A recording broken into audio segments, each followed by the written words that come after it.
চিন্ময় ব্রহ্মচারী গ্রেফতার দেখানোর ৩ কারণ। ০১ সাইফুল হত্যা কেস। ০২ পুলিশের কাজে বাধা। ০৩ জাতীয় পতাকা অবমাননা। ০১ সাইফুল হত্যা কেস। বাংলাদেশের সকলেই জানে যে সাইফুল আলিফের হত্যার সময় চিন্ময় কারাগারে, আর যারা হত্যা করেছে তারা গ্রেফতার হয়েছে, অথচ এরা চিন্ময়কে হত্যা মামলা দিয়েছে। চমৎকার!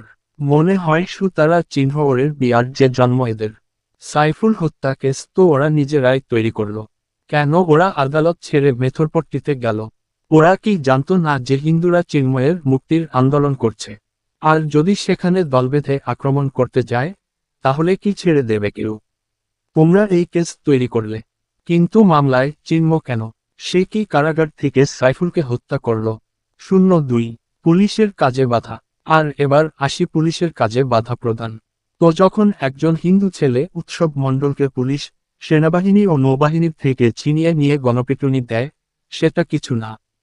ওনাকে আবার পুলিশের কাজে বাধা প্রদানের জন্য গ্রেফতার দেখায়। তারা চিহ্ন এনতির পোলারা আইন আদালতের নিয়ম ধ্বংস করে দিল।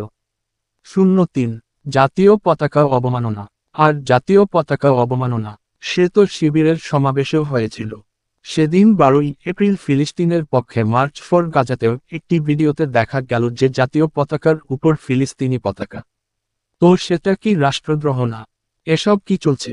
দেশের আইন ধ্বংস হয়ে গেছে। চিন্ময় দাসকে বন্দী রাখলে যদি হিন্দুরা চুপ থাকে, তাহলে সরকার তাকে হত্যা করবে। বর্তমান ইউনূস সরকারকে আমি যতটা খারাপ ভেবেছিলাম, বাস্তবে তারা তার থেকেও ভয়ঙ্কর।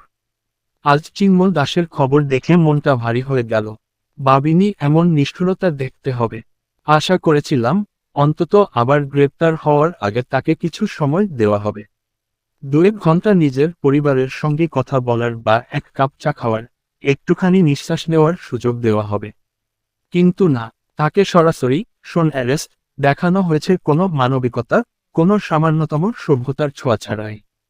এটাই যদি হয় রাষ্ট্রের আচরণ, তবে পরিষ্কার যে চিন্ময় দাসকে বন্দী রেখে সরকার পরীক্ষা করে দেখছে হিন্দুরা চুপ থাকবে কিনা।